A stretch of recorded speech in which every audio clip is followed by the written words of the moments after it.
গভীর রাত্রে হযরত ফাতিমা রাদিয়াল্লাহু তাআলা আনহা ইন্তেকাল করলেন। কিছু সংখ্যক সাহাবীদের কাছে খবর দিয়া অল্প সময়ের ভিতরে জানাজার ব্যবস্থা করা হলো। হযরত আবু যর গিফারী রাদিয়াল্লাহু তাআলা আনহু কবরের ভিতরে নেমে গেলেন। কবরের ভিতরে নেমে গিয়া হযরত আবু যর বলেন, রে কবর, তোর ভিতরে আজকে কাকে রাখবো, তুই কি তা জানিস নাকি? কোনো জবাব আসে না। হযরত আবু যর বলেন, কবর রে, তোর ভিতরে আজকে যাকে রাখবো তিনি হতেছেন হযরত ইমাম হাসান হোসেনের মা। বেহেশতের সমস্ত জওয়ানদের সরদার হবেন যারা, সেই দুইজনের মা তোর ভিতরে রাখবো, খবরদার বেয়াদবি করবি না। কোনো জবাব না পেয়ে হযরত আবু যর বলেন, ওগো কবরের মাটি, তোর ভিতরে কাকে রাখবো কি জানিস? আসাদুল্লাহিল গালিব, দুনিয়ার সমস্ত কাফেরদের বিরুদ্ধে আল্লাহ রাব্বুল আলামিন যাকে বাঘ বানিয়ে পাঠালেন, সেই হযরতে আলী, তার স্ত্রী রেখে যাব, খবরদার বেয়াদবি করবি না। কোনো জবাব আসে না। হযরত আবু যর বলেন, কবরের মাটি, তোর ভিতরে যাকে রাখবো তিনি হলেন খাতুনে জান্নাত, বেহেশতের সমস্ত মহিলাদের সরদারিনী হবেন যে ফাতেমা, তারে রেখে যাব, তোর ভিতরে খবরদার কোনো বেয়াদবি করবি না। আবার হযরত আবু যর বলেন, কবরের মাটি, তোর ভিতরে কারে রাখবো কি জানিস?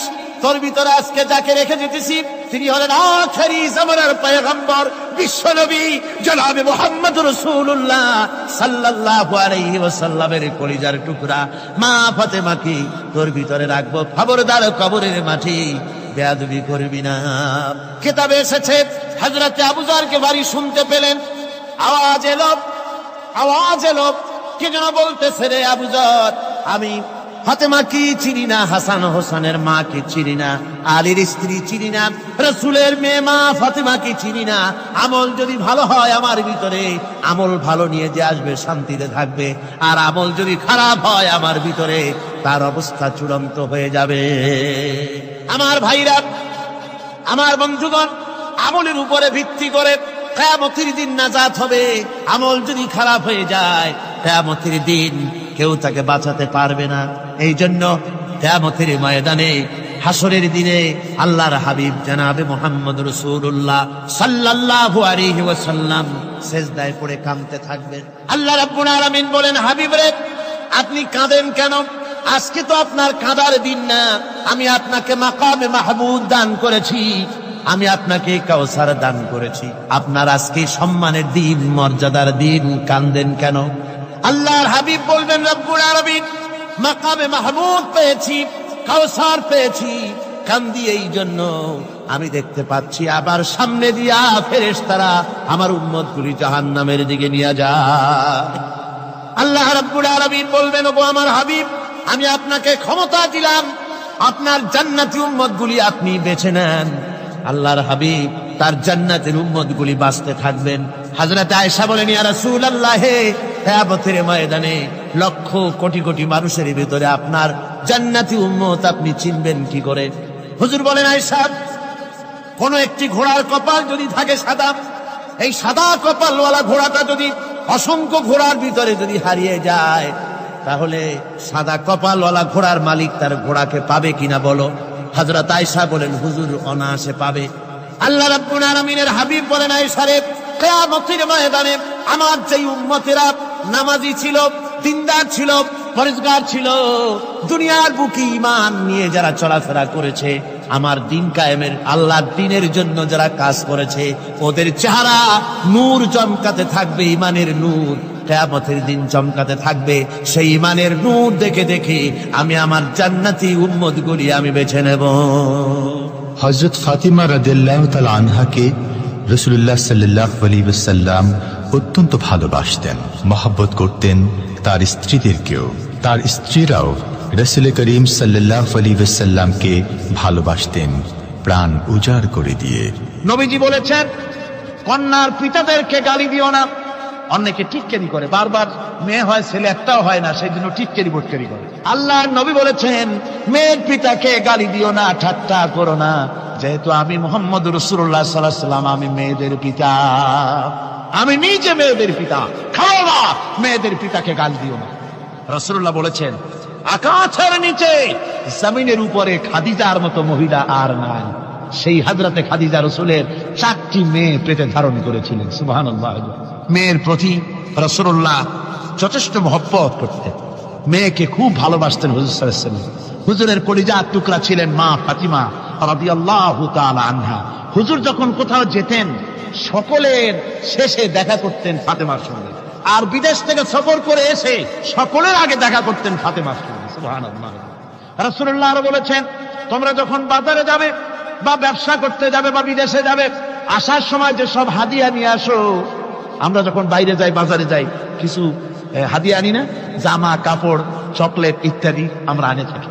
রাসূলুল্লাহ বলেছেন, হাদিয়াগুলি তোমরা যারা বিদেশে যাও, বাজারে যাও, হাদিয়া আনবে, আর এনে ঘরের মধ্যে ঢুকে তা শুরু করবে মেয়েকে দিয়ে। প্রথমে দেবে মেয়েকে। সুবহানাল্লাহ। মেয়ের মর্যাদা ইসলামে সব চাইতে বেশি। কোন যুগে? যে যুগে মেয়ে হলে পরেই মাটির নিচে ঘেরে রাখতো, আছাড় মেরে মেরে ফেলে দিত। কোন অপরাধে তাদেরকে হত্যা করা হলো? আল্লাহ পাক কোরআনে কারীমের মধ্যে বলেছেন তাদের অপরাধ আর কিছু না, তারা নারী, এই জন্য তাদেরকে মেরে ফেলা হতো। রাসূলুল্লাহ তাদের ইজ্জত দিলেন। সুবহানাল্লাহ বিহামদিহি। রাসূলুল্লাহ সম্মান দিলেন, ইজ্জত দিলেন তাদের। কন্যা হিসাবে নারীর এই মর্যাদা। ফাতেমাকে রাসূল এত ভালোবাসতেন, ইন্তেকালের সময় হযরত ফাতেমা কাঁদতে কাঁদতে বেহুশ হয়ে যাওয়ার উপক্রম হয়ে গেল। রাসূলুল্লাহ হযরত ফাতেমাকে ইশারা দিলেন। হযরত ফাতেমা তার কান নিয়ে রাসূলুল্লাহর মুখের কাছে লাগাই দিলেন। আল্লাহ নবী কি যেন বললেন কানে কানে। হযরত ফাতেমার কান্না বন্ধ হয়ে গেল। হযরত আয়েশা বলেন, মা, রাসূলুল্লাহ তোমার কানে কানে কি বলল আর তোমার কান্না বন্ধ হয়ে গেল? হযরত ফাতেমা বলেন, ইয়া আম্মা জান, আমার আব্বা আমার কানে কানে বলল, মা ফাতেমা তুই কাঁদিস না, তোর কান্না আমার বরদাস্ত হয় না, তোমাকে কাঁদতে হবে না। আমি তোমাকে সুসংবাদ দিয়ে যেতেছি, আমি মরে যাওয়ার পর সর্বপ্রথম তোমার সাথে আমার দেখা হবে। রাসূলুল্লাহর এই ভবিষ্যৎবাণী হযরত ফাতেমা বুঝতে পেরেছেন যে হুজুরের ইন্তেকালের পরে আমার বেশি দেরি হবে না, আমিও তাড়াতাড়ি হুজুরের সাথে শামিল হতে পারবো। হুজুরের ইন্তেকালের 6 মাস পরই হযরত ফাতেমা রাদিয়াল্লাহু তাআলা আনহা ইন্তেকাল করেছেন। কন্যা হিসাবে নারীর মর্যাদা ইসলাম অনেক অনেক গুণে বাড়িয়ে দিয়েছে। এই কন্যা শিশু, কৈশোর, যৌবন পেরিয়ে যখন যৌবনে তার বিয়ে হয়ে যায়, আল্লাহ রাব্বুল আলামিন তখন বলেন, ওয়া মিন আয়াতিহি আন খালাকা লাকুম মিন আনফুসিকুম আজওয়াজান লিতাসকুনু ইলাইহা ওয়া জাআলা বাইনাকুম মাওয়াদ্দাতান ওয়া রাহমা। আল্লাহ পাক বলেন, আমার নিদর্শনের ভিতরে এটিও একটি নিদর্শন, আমি তোমাদের থেকে তোমাদের জোড়া তৈরি করেছি, তোমাদের স্ত্রীদেরকে তৈরি করেছি, তোমাদের সাথে তোমাদের স্ত্রীর ভালোবাসা সৃষ্টি করেছি, মহব্বত সৃষ্টি করেছি। এই মহব্বত আমি আল্লাহ তৈরি করেছি। আর যখন বুড়ো হয়ে যায় মানুষ, স্বামী স্ত্রী যখন বুড়ার বুড়ি হয়, তখন আর ভালোবাসা থাকে না, তখন ওই ভালোবাসা সহৃদয়তার করুণায় আমি আল্লাহ পরিণত করে দেই। বুড়ার জন্য তখন বুড়ি ছাড়া আর উপায় নাই, বুড়িরও আর বুড়া ছাড়া উপায় নাই। তখন ভালোবাসা কোনো বিশেষ কোনো অক্ষণীয় ভালোবাসা নয়, তখন একের উপরে অন্য একদম নির্ভরশীল হয়ে পড়ে। আল্লাহ পাক বলেন, এই অবস্থা আমি আল্লাহ সৃষ্টি করে দেই। সুবহানাল্লাহ। স্ত্রীকে রাসূলুল্লাহ কত ভালোবাসতেন। আল্লাহ নবী বলেছেন, আমার কাছে 3টা জিনিস প্রিয়, একটা হচ্ছে সুগন্ধি, একটা হচ্ছে নামাজ, আরেকটা হচ্ছে স্ত্রী। সুবহানাল্লাহ। স্ত্রী আমার কাছে প্রিয়। হুজুর বলেছেন, তোমাদের মধ্যে সেই ব্যক্তি উত্তম যে ব্যক্তি তার স্ত্রীর কাছে উত্তম। আমি আমার স্ত্রীদের কাছে উত্তম ব্যক্তি। সুবহানাল্লাহ। রাসূলুল্লাহ স্ত্রীকে কত ভালোবাসতেন। বিশ্বনবী রাজনৈতিক কর্মকাণ্ড চালাচ্ছেন, যুদ্ধের দামামা বাজতেছে, চতুর্দিকে কত অশান্তি, সবকিছু চলছে, স্ত্রীর হক আদায় করতে ভুলে যাননি। রাতের বেলায় হযরত আয়েশার বয়স কম, তাকে নিয়ে রাসূলুল্লাহ একটু সুযোগ পেয়েছেন, বলছেন, আয়েশা সব তো ঘুমিয়ে, চলো আমরা একটু দৌড়াই। ওই যে দূরে একটা জিনিস দেখা যায়, দৌড় দাও, দেখি কি আগে যায়। দুজনে দৌড় প্রতিযোগিতা করলেন। দৌড় প্রতিযোগিতায় হযরত আয়েশা ফার্স্ট হলেন, হুজুর পিছনে পড়ে গেলেন। হযরত আয়েশা খুব আনন্দ করলেন যে আপনি কিন্তু আমার সাথে দৌড়ে পারলেন। পরবর্তী কিছু কাল যাওয়ার পর হযরত আয়েশা বলেন, হুজুর আজকে আবার বললেন যে চলো আয়েশা একটু দৌড়াই। হযরত আয়েশা বলছেন যে সেদিনের তুলনায় আমার শরীর একটু, আমি মুটিয়ে গেছি, শরীরটি স্থূল হয়েছে, আমি আজকে দৌড়ালাম কিন্তু পারলাম না। রাসূল আগে চলে গেলেন, আমি হাঁপাতে হাঁপাতে যখন হুজুরের কাছে চলে গেছি, হুজুর তখন মুস্কি হেসে আমাকে বললেন, আয়েশা ওই সেই দিনের জবাব আজকে দিয়া দিলাম। সুবহানাল্লাহ বিহামদিহি, সুবহানাল্লাহ বিহামদিহি। বিশ্ব নবী কত বড় আদর্শ বিশ্ব মানবতার জন্য। তিনি বলেছেন, আরাফাতের ময়দানে রাসূলুল্লাহ বলেছেন, তোমরা যেমন পড়বে তোমার স্ত্রীদেরকে তেমন পড়াবে, তোমরা যেমন খাবে তোমার স্ত্রীদেরকে তেমন খাওয়াবে, স্ট্যান্ডার্ড মেনটেন করবে। তুমি ভালো দামের কাপড় পরবে, স্ত্রীকে খারাপ দিবে তা নয়। অধিকার দুজনেরই সমান, স্বামী এবং স্ত্রী সমান অধিকার। কিন্তু আমরা তা বুঝতে পারি না, বুঝতে চাই না। আমরা অনেকে মনে করেছি বিয়ে যখন করছি তখন আমি তো নওয়াবজাদা নসরুল্লাহ খান, আর বউ তো কেনা দাসী না। সে কিন্তু দাসী না, তার মর্যাদা আছে, তার সম্মান আছে। তার সম্মান আপনাকে দিতে হবে। রাসূলুল্লাহ দিয়েছে, আপনাকেও দিতে হবে। রান্না বান্না হতে দেরি হয়, কত গালাগালি শুনতে হয় নারীকে। আল্লাহর নবীর স্ত্রী হযরত আয়েশা বলেছেন, আল্লাহর নবী কাজ করে, মানুষের সঙ্গে কথা বলে, রাষ্ট্রীয় দায়িত্ব পালন করে ঘরের ভিতরে এসে যখন দেখেছেন রান্না হতে দেরি আছে, রাসূলুল্লাহ বিরক্ত হন নাই, ভ্রু কুঞ্চিত করেন নাই, চোখ মোটা করেন নাই, আমাকে কোনো কথা শোনান নাই, বরং আমার কাছে বসে রান্নায় আমাকে সহযোগিতা করেছে। সুবহানাল্লাহ বিহামদি। এই হলো আল্লাহর রাসূল, এই হলো বিশ্ব নবী। স্ত্রীর সঙ্গে কি মহব্বত! সুবহানাল্লাহ। হুজুর মহব্বত করতেন স্ত্রীদেরকে। রাসূলুল্লাহর ঘরে দৌলত ছিল না, কিন্তু মহব্বত দিয়ে ভরা ছিল ঘরটা।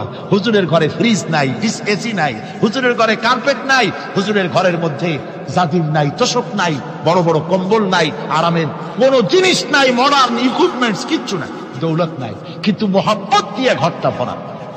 হযরত আয়েশা বলেছেন, আমি পানি পান করে গ্লাস রেখে দিতাম, আল্লাহর নবী তখন গ্লাসের সেই জায়গায় ঠোঁট লাগাতেন যেখানে আমি ঠোঁট লাগাইয়া পানি পান করেছি।